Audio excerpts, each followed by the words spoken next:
Okay, so Joe, this is for you. I want to welcome Oh, you. thank Yay. you. So for you guys today, I'm a beekeeper the last 10 years down at Big Island Bees. If any of you know it, you might know our honey, so you might remember through taste a little better. We'll do that later.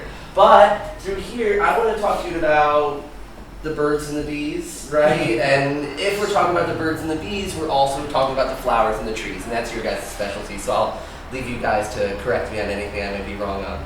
But with our native pollinators here in the Hawaiian Islands, anyone know what kind of bees are producing honey? Anyone? Honeybees, yeah. Well, yeah, European honeybees is usually the full name I like to use, right? So when we talk about European honeybees, I'm a little concerned about the conversation on Save the Bees. Anyone know how many native species of bees there are across the world? 20,000. She's good. She's hired. With 20,000 species, less than 4% produce honey. So when we're talking about the conversation on Save the Bees, I feel like some of us might be a little biased. So when we're talking about our pollinators here in Hawaii, our Hawaiian Islands lead the world with critically endangered species. So when we look at bees, we have about 63 species of what's called the Hawaiian yellow-faced bee. 33 of them are of concern, and 7, as of 2016, were considered critically endangered. So that leads our conversation on Save the Bees. The Hawaiian yellow-faced bee being critically endangered in 2016 was the first and only endangered bee species in the United States up until 2017. So the conversation for us here in Hawaii is, how do we help them? Often, I deal with this every single day. People want to know, how do I save the bees? How do I input on pollination? How do I help my yard? And usually the conversation I like to push away from honeybees. Honeybees are popular, they are profitable, they're the most well-kept insect in the whole entire world. If you don't know a beekeeper, you need to talk to your friends and family again, which is fine. We all need to keep a distance. But for me, I'm going to start with our project here in Kealakekua Bay. Does anyone know what our beekeeping here in Kealakekua Bay might be most well known for? Queens. More queens than Sanford, more queens than anywhere else in the country. We produce more queens anywhere else in the country than we do all year round, and it's a profitable margins business. Our companies in the area consist of Kona Queen, Big Island Queen, and Hawaiian Queen. Some of those companies can produce upwards of 6,000 queens a week and sell them for $30 to $50 a piece. Wow. So when we're saying bees are in trouble, I don't think honeybees would be the top of the list. Our company, we do a very small scale project on producing our own queens. You can see the little tiny boxes we use. They're the same honeybees that you know. We use little boxes to capture our queens. And we can capture, for our small company, we have about 80 nukes that will run a week, and we capture maybe 30 to 50, maybe as high as 75 queens a week. We capture them, we cage them, and then right from these post offices, we can send out tens of thousands of queens a week to repopulate hives on the mainland, right? So right here is a depiction of the queen. She's nice and long, caramel, and if you look very closely, right at the very tip of her backside, that is an egg. So when we're working with our bees, our queen is laying about 2,000 to 3,000 eggs a day. And inside a hive, there can be upwards of 40 to 60,000 adult European honeybees. So when we're talking about Save the Bees in our backyard, many of us want to put a beehive back there. Even here at Amy Greenwell Garden, maybe a beehive. 0 stars not recommended. If anyone's recommending you be a beekeeper, they're saying one of 2 compliments. You have a lot of time and money on your hands, nice compliment, or they're saying you look really strong, which is also a great compliment. But honeybees, when we're working with them, they get all the attention. But here are the 7 critically endangered bee species found here in our Hawaiian Islands. To give you a closer look at this example, something I'm pretty proud of, I didn't make this. It was actually about like a 12-year-old girl. She made it for the Hawaiian coffee contest. She was trying to do like the Hawaiian princess, right? And she made this because her focus was Hawaiian native species. And our Hawaiian yellow-faced bee is, to give you an example, it's somewhere around this big. In some species, it lives in coral by the shoreline. It feeds off native indigenous flowers and plants. And its #1 problem is ants. Native species of ants don't exist. They are really good at invading the Hawaiian yellow-faced bee's nests, destroying their homes. And our Hawaiian yellow-faced bee, they don't produce honey, they don't produce wax, and even the pollen that they carry is not carried on the outside of their bodies, it's actually carried in their bellies. So if we want to study the resources of this Hawaiian yellow-faced bee, we would actually have to capture them, dissect them, and look in there. Or the more modern selection for a critically endangered species would be observing it, literally going out in the field, looking and seeing what it's feeding on. So for me, at Big Island Bees, I'm trying my best to educate the public from around the country and around the world on this alternative project, right? So our yellow-faced bee is not well known. I have people every day, 20, 30, 50 people from across the country, and no one ever tells me about the Hawaiian yellow-faced bee. It's been critically endangered for almost a decade now, so the conversation is really confused, right? So for you guys, I have this picture from about 8 years ago. This is our Hawaiian yellow-faced bee, or at least one of the subspecies, and if many of you are familiar with a lot of our native flowers, this is Ilima. So it's a very small flower, maybe as big as my pinky, maybe a little larger, right? And when we're looking for this yellow-faced bee, it's found maybe at Pu'uhonua, Ohonana, Honokaha Harbor, and one of my favorite spots more recently I've been informed on, the airport, covered in Ilima, right? Everywhere. And the other nice thing about Ilima, if you come down to the bee farm, I have plenty of it everywhere. I'm a little bit of a nuisance to anyone around me. I stop anyone from weed whacking around my Ilima. It's a nice source of food. But also, during this dry time, we've barely had any rain the last few months. My lawn down at Big Island Bees, brown, crispy, dry. The Ilima, lush, green, beautiful, covered in flowers. It's my favorite gardening project. I do nothing. So it's very hands-off for me and very easy for me to keep up. As I have been working with our Hawaiian Island plants in the last decade, I've been learning more and more. I find native plants. This one's federally listed as endangered. Many of you might know it, we might not know it. It's ojai, critically protected, right? It's really, really unique in its shape, its flower, and for me, I collect the seeds. So I've got some of them here in this baggie, as well as some Hawaiian poppies. You're welcome to pass those around as well. And my big project for the public, anyone visiting from Hawaii, I try and educate and show them this flower, show them where it's at, show them some of the seeds, show them what's going on with it in an easy sense. I don't try and procreate it much at all. All I do is I save these seeds and I give them to one of my neighbors. She has a greenhouse, she grows the seeds because I cannot, and she does a great job giving back plants. I started with 2, now Big Island Bees has about 7 on property. So it's an easy effort, again, hands off, it doesn't like water, it's really, really great at flowering in this dry time. So it's going absolutely beautifully crazy down at Big Island Bees right now. So I've got some examples. There's the apiary just behind you where I teach about the beekeeping. So it's right in eye shot of where I take everyone over to see the honeybees, right? And you can see some of the dramatic flowers. It's known for this bright yellow coloration in the middle. But this is one of my favorites just because it's so hard to come by. Not many people know it or have it, but it does really great, and it would do really great for anyone living near the shoreline, anyone living in these dry coastal areas, right? So for me, I actually got this one, Eva from you guys, right here at Amy Greenwell Garden. I came here for an education with Big Island Bees, and I found this beautiful flower. I have a cousin to it, Aweo, right, the Hawaiian goosefoot. Very simple, drought tolerant. And why I like this plant, for example, this flower is incredibly small. It's probably not meant for big bees like our honeybee or our Samoan carpenter bee. It's probably more meant for our Hawaiian yellow-faced bee. So if we're trying to procreate this by the shorelines, we'd be saving ourselves water, energy, and time. But our native flowers and our native plants need a lot of help with reduction of pests and problems. So aphids, whitefly, all those wonderful things I'm sure all of you deal with constantly, right?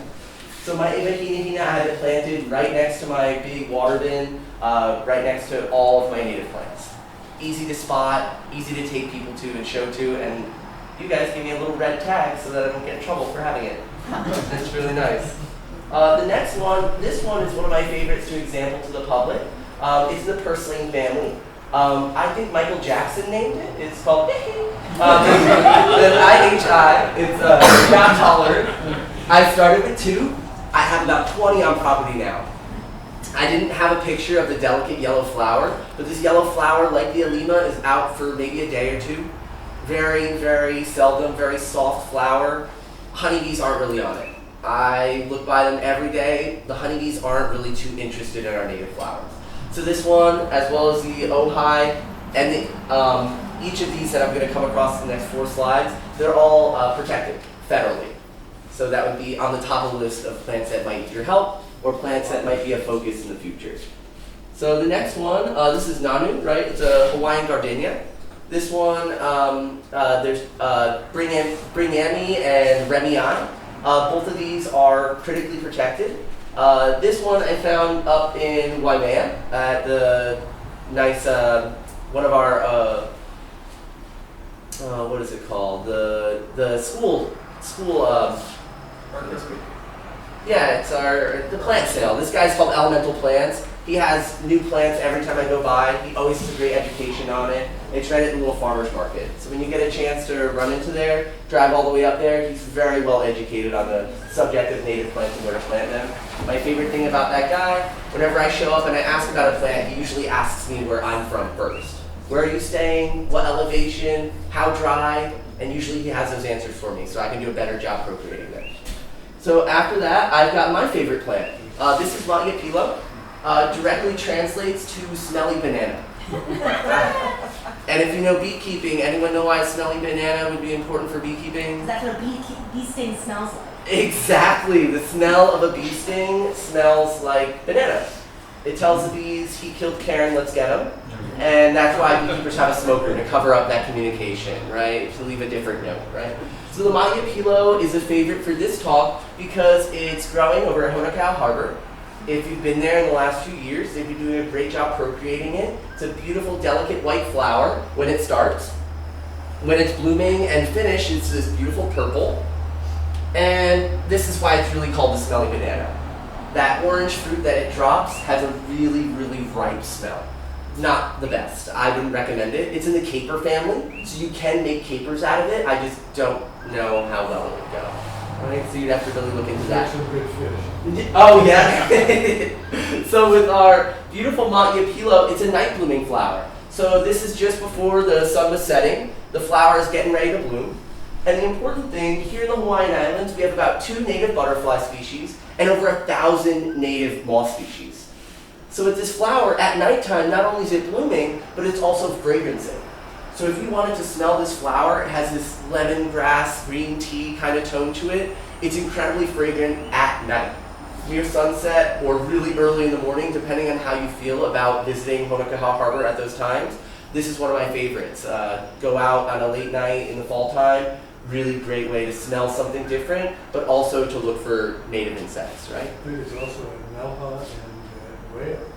Oh, really? Yeah. Nelha's doing a great job procreating them. And I think we plan to get a whale. That's why explorations. Beautiful. So I only know it from Honokaʻa Harbor. It's a great exploration area. They have everything labeled, very easy to come by. Beautiful walk, probably about 2-mile loop from the entrance right by the harbor. You can walk all the way around the back. The back end of it's really rocky, but it's covered in this Matiapilo. And the important thing about this Matiapilo, I don't have pictures of it, but we have a tobacco tree here in Hawaii, highly invasive. But the important thing about the tobacco tree and why it's still kept alive in many areas is because this pollinator to this plant is known as the Hawaiian sphinx moth. They thought it was extinct. They rediscovered it. They found out it was hosting on this this invasive tobacco tree. But the major host plant that it's supposed to be on is Matiapilo. So before they ripped out every one of those tobacco trees, they started planting and procreating as much Matiapilo as they could. So this is a focus of conservation. If you're just trying to remove invasives, you might have taken this Hawaiian sphinx moth off of that contention of being safe, right? So education on the subject is always really important to help us find a better solution, right? So this one, I saw it on my way in here. I was walking in. This is Puakala, right? It's our only endemic Hawaiian poppy, right? It's endemic to our Hawaiian Islands. It's thorny, so it's one of our few thorny plants. And one thing I'm really proud of, when you go to our national parks, since about 2016, if you go to Pu'uhonua, you go to even End of the World, you go to Honokahau Harbor, I've seen more of this puakala than I've ever seen before. It's something that when our Hawaiian yellow-faced bee was considered critically endangered in 2016, funding directly went to our national parks to remove invasives and encourage native indigenous ecosystem health. So planting native flowers and procreating an ecosystem that would be more natural to what we need on the shoreline, drought tolerant and easy to grow on its own. Right? So when we look closely, I've got just right here a depiction of one of our yellow-faced bees. Finding that little flower, let me see, there we go, I know I had a closer picture. You can see it's very tiny, the flower's very big, right? But the bee, incredibly tiny. Whenever I come across any native flowers, I'm trying my best. These bees are very quick. They're flitting around incredibly quickly, and to catch their face, you might be able to see just a little bit, that little tiny mask in the front. And if we were to go back to the beginning, you might notice that it's one of our, in contention for being one of our critically endangered populations, right? So for me, this is the O'Weo. It's endemic. I actually got this from Home Depot. Really nice, easy input. I didn't even know about it. I saw it at Home Depot, said endemic on it. I took it home. Drought tolerant, my favorite. I've never seen anything at Home Depot that said endemic. Yeah, they have like a little tiny They're all row little in the back. invasive, super invasive. Yeah, please don't plant it outside, right? Yeah. Yeah, but this one was one that I just came across. And one of the reasons I like it, it's in the amaranth family. The common name of the O'Weo is the Hawaiian goosefoot. If you look closely, you might be able to tell why it's called that. The leaves look like little goose feet, right? So it's cute, a great example. But the real reason I got it is it's in the amaranth family. So it's producing a lot of seeds, and I have a pet bird. So I wanted to create myself a little option for feeding my bird in a more natural way. And I'm hoping if you start pooping off the deck more, I'm really hoping I get some more plants, right? I can hope and wish, right?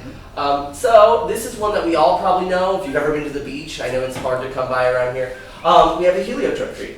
Really, really, really common. Any beach you go to is covered in it. And if we look closely, we can see how tiny the flowers are.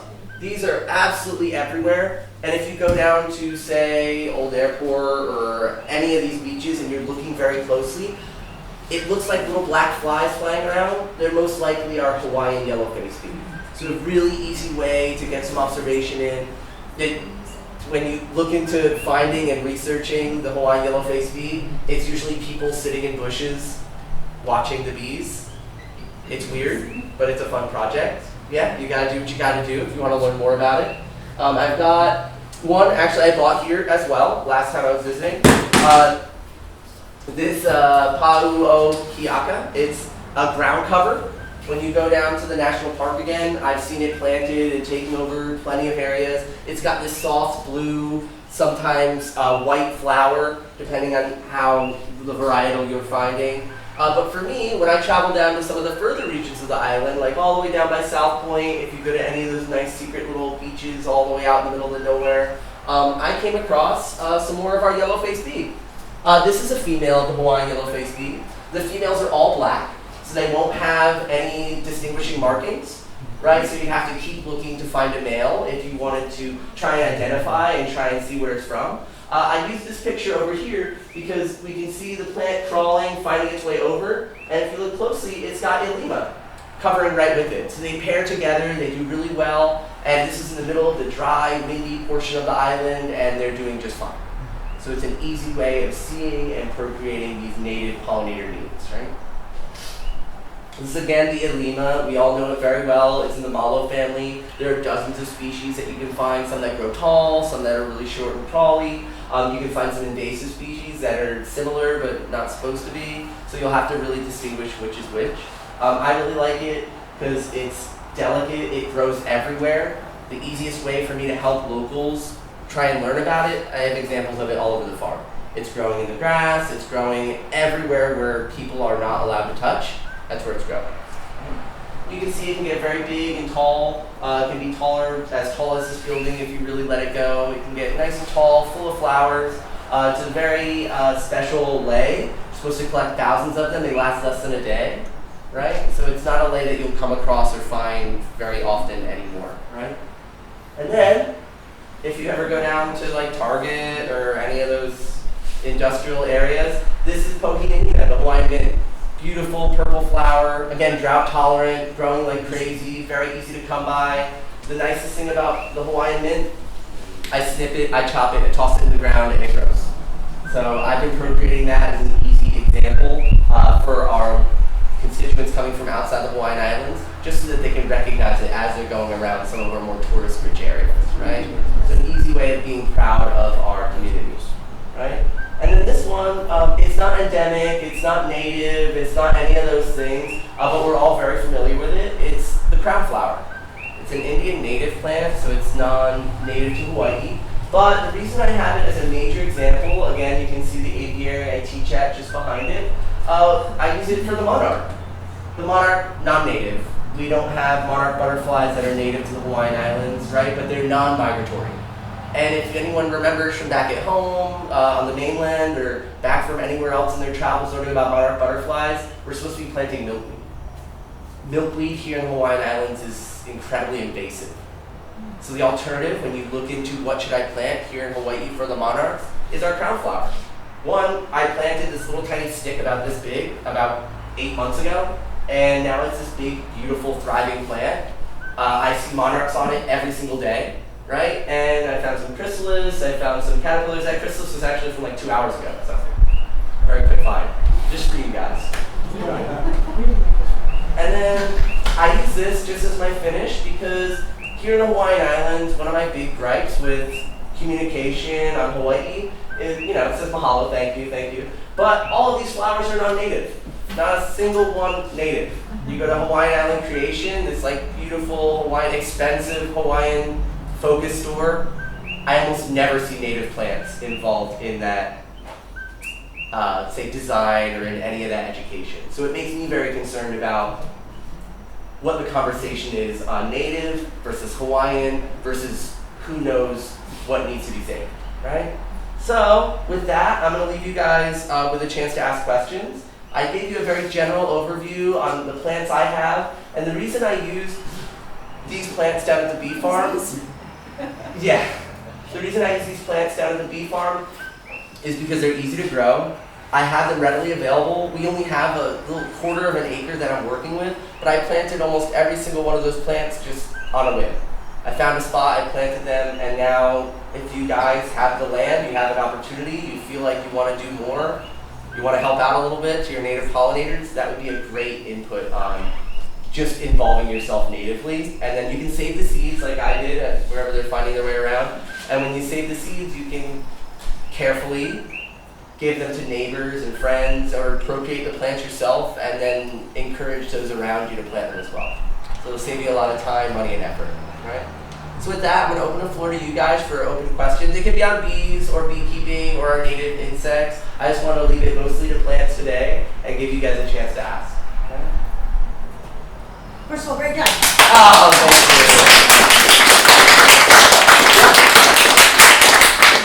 Do the native bees experience any of this colony collapse disorder? So colony collapse disorder in the United States is actually a conversation that is a little confused. Colony collapse was described as a hive falling in on itself. The idea is that there's about 20 bees, a queen, the hive is fully functioning, there are young babies, there's food, and they're not coming back home. One of the major contributions to colony collapse that they've discussed in more recent years in studies is a lot of pesticide, herbicide, fungicide, not only individual usage of them, but also combination usages. The herbicide might be fine for the bees, but in combination with the fungicide, it can be detrimental.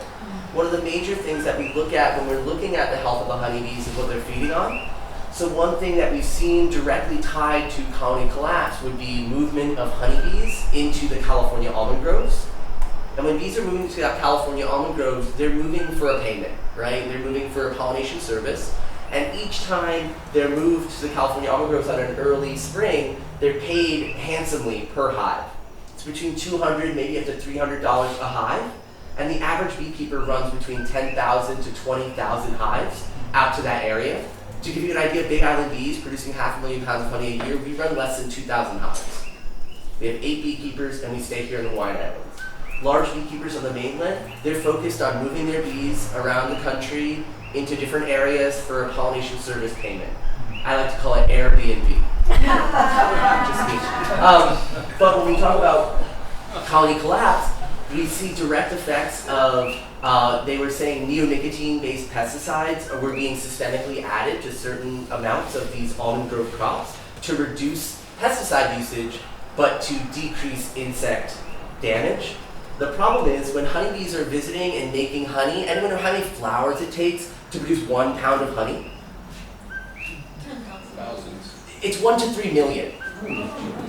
So when we're saying bees are in trouble, I like to point out that sometimes the food sources aren't great, but we're looking at the almond groves and we're looking at that pesticide introduction systemically. They say there's about 1 to 3 parts per million per flower, per leaf piece, and if we were to bioaccumulate that from 1 to 3 million parts per million into 1 million flowers being concentrated into a pound of honey, we then have a really strong concentration of this pesticide rather than having what was supposed to be very safe for bees. So the conversation on colony collapse, honeybees are worth $14 billion a year. So when we hear bees are in trouble, we're mostly going to hear about honeybees and their decline. And I'm not saying there's not a decline in honeybees, but part of the conversation on the decline in honeybees should also be the increase in honeybees. So every winter, we're expecting about a 30 or 50% loss in honeybee populations across the United States due to wintering effects, right? Every spring, there's a 200% increase in population of European honeybees. And that's to counteract the loss, but it's also through queen breeding. We'll breed our queens, and if we were to shuffle all the way back to the beginning, we would place the queens inside cages. Each of these cages would then be taken and added to an individual beehive. We can take 200 beehives, split those 200 beehives in half, add a new queen to each one of those beehives, and then in about a month's time, we'll have 400 beehives. And that's through beekeeping and population control and management inside the husbandry that is beekeeping. So it's a larger conversation. In colony collapse, I like to see, just like if you asked, are Hawaiian yellow-faced bees in trouble? The honeybee is the canary in the coal mine. When we're seeing honeybee populations declining in rapid amounts, we can only imagine what's happening to the species that aren't kept in boxes and managed on a weekly basis. So our Hawaiian yellow-faced bees, again, ants, lack of native flowers, and lack of home resource needs would be the conversation. And usually for me, I think number 1 on it, education. If you're educating others around you on the Hawaiian yellow-faced bee, they might be more likely to plant the native flowers. They might be more likely to get rid of ants on their property, which I think many of us are already on that, with the fire ants and all those problems. So the conversation and education, I think, is the number 1 way that we're going to solution any of this, right? And that whether you're from here in Hawaii, you spend some of your other time out on the mainland, these are conversations that should come up when bees come up, right? Yes, no?